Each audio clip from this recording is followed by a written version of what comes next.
ये कहानी है एक संयुक्त परिवार की, जहां जेठानी आरुषि अपनी धीमी लेकिन स्वादिष्ट रसोई के लिए जानी जाती थी। उसकी गति से पूरा परिवार परेशान था। रात के 11 बज चुके थे। भाभी, अब तक आपका खाना नहीं बना? जी, बस बना ही रही हूँ। सब्जियां बन गई हैं, रोटी बना रही हूँ। देख रही है बहू, सब कैसे परेशान हो रहे हैं। तूने तो रोज का धंधा बना दिया है, 2-2 घंटे तक रसोई में खाना बनाने का। माँ जी, आप तो जानती है कि जल्दबाजी में मुझसे खाना अच्छा नहीं बनता, इसलिए मुझे ना चाहते हुए भी 1 से 2 घंटे लग ही जाते हैं। और फिर पूरे 2 घंटे बाद आरुषि खाना परोसती थी। तब तक बच्चे भूख नहीं, नींद आ रही है कहते हुए सोने की बातें करने लगते थे।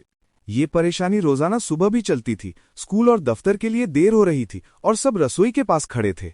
भाभी, क्या कर रही हो? 8 बजने वाले हैं। आपके चक्कर में आज मेरा फिर हाफ डे लग जाएगा। जी, बस ये आखिरी सब्जी है, फिर 2-4 रोटियां बेलनी है, फिर बन जाएगा। ये सब क्या है आरुषि? जब तुम्हें 2 घंटे लगते हैं तो तुम जल्दी क्यों नहीं उठ जाती हो? परिणाम, पूजा ऑफिस में लेट होती और बॉस, आज भी तुम्हारा हाफ डे लगेगा कहकर उसे डांटता। बच्चे, सर, मम्मी हमारे टिफिन को बनाते बनाते इतना समय लगा देती हैं कहकर प्रिंसिपल से डांट खाते। घर वाले थक चुके थे। एक दिन गौरव ने सबको चौंका दिया। मेरी मानो तो अब इस घर में दूसरी बहू ले आओ, प्रिया जैसी, जो 5G की स्पीड में सारा काम निपटा दे। बड़ी भाभी की तरह नहीं है जो 2G की स्पीड में काम करे।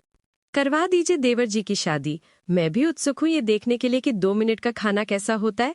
बहुत देर के खाने से तो अच्छा ही होगा। कुछ हफ्तों बाद घर के छोटे बेटे गौरव की शादी प्रिया से हो गई। घर को मिली 5G स्पीड वाली बहू। जाओ बहू, अब तुम आराम कर लो। सुबह जल्दी भी उठ जाना, कल तुम्हारी पहली रसोई है। अगली सुबह प्रिया नहा धोकर हॉल में आई। उसने तुरंत रसोई में प्रवेश किया।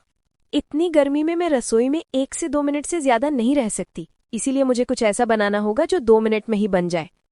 और फिर प्रिया ने फटाफट एक बड़े पतीले में मैगी बनाकर डाइनिंग टेबल पर सर्व कर दी। सिर्फ 2 मिनट में खाना तैयार। बहू, अभी तो तू रसोई में गई थी और इतनी जल्दी तेरा खाना भी बन गया? ये क्या भाभी, सुबह सुबह मैगी बना दी? जेठानी जी, तो इसमें दिक्कत क्या है? मैगी भी लोग शौक से खाते हैं। मुझे रसोई में ज्यादा टाइम स्पेंड करने की आदत नहीं है। 2 मिनट में मुझसे ये मैगी ही बन पाई। घर वालों को मैगी खानी पड़ी, सिवाय निशांत के पिता और दादा के, जिन्होंने आरुषि के हाथ का दूसरा खाना खाया। सुबह टिफिन का समय था। सब हड़बड़ी में थे और प्रिया अपने फोन में व्यस्त थी। बस 2 मिनट, मुझे 2 मिनट दीजिए, मैं टिफिन लेकर आती हूँ।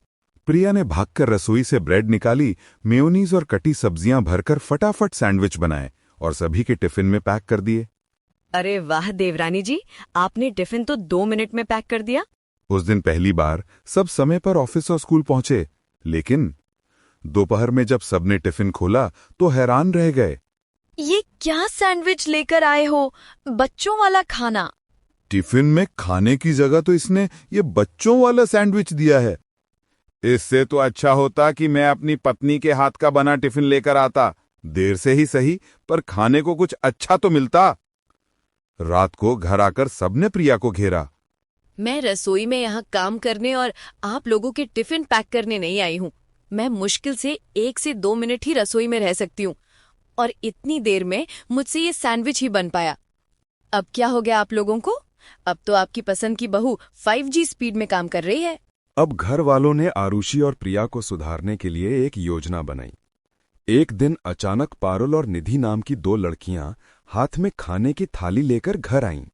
वे गौरव और निशांत की बचपन की दोस्त थीं। सो स्वीट निधि पारुल, हमारा तो दिन बन जाएगा तुम्हारे हाथ का खाना खाकर। दोनों बहुएं रसोई से बाहर आईं और, जिठानी जी, ये कमबख्त कौन लड़कियां हैं जिनकी तारीफ हमारे पति इतना हंस हंस कर रहे हैं? पारुल और निधि दोनों पतियों के लिए रोज टिफिन लेकर आती थीं। एक रात गौरव ने घर फोन करके, आज डिनर यहीं करूंगा, तुम्हारी पत्नी ने पता नहीं क्या 2 मिनट में बनाकर रखा होगा। अगली सुबह दोनों बहुओं के बीच समझौता। आरुषि और प्रिया ने एक दूसरे को देखा। जेठानी जी, ये दोनों लड़कियां मेरी आंखों में सुई की तरह चुभ रही हैं, इनका कुछ तो करना पड़ेगा। इसका एक उपाय है देवरानी जी। अब हम दोनों को मिलकर एक साथ जल्दी और अच्छा खाना बनाना होगा। अगले दिन सुबह आरुषि और प्रिया सुबह 5 बजे उठीं। उन्होंने जल्दी जल्दी सब्जियां काटी, मसाला पीसा और एक साथ मिलकर गर्मा गर्म और स्वादिष्ट खाना तैयार कर दिया। तभी पारुल और निधि अपना खाना लेकर आईं।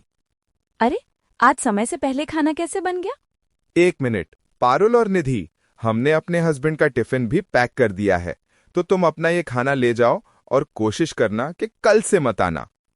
ओहो, तो तुम दोनों को लगता है कि हम तुम्हारे पति पर डोरे डाल रहे थे? ऐसा कुछ नहीं है। बहुओं, ये दोनों मोहन और गोपाल की बचपन की दोस्त हैं। हमने इन्हें जबरदस्ती यहाँ बुलाया क्योंकि इतिहास गवाह है कि एक औरत अपने पति का प्यार किसी गैर औरत के साथ बढ़ता हुआ नहीं देख सकती। आरुषि और प्रिया की आंखें खुल गईं। उन्होंने हंसते हुए पारुल और निधि से माफी मांगी। उस दिन के बाद से दोनों देवरानी जेठानी समय से उठकर एक साथ मिलकर जल्दी और अच्छा खाना बनाने लगीं। उन्होंने जान लिया कि घर चलाने के लिए गुणवत्ता यानी आरुषि और गति यानी प्रिया दोनों जरूरी हैं। और फिर पूरा परिवार हर रोज समय पर स्वादिष्ट खाना खाकर खुश रहने लगा।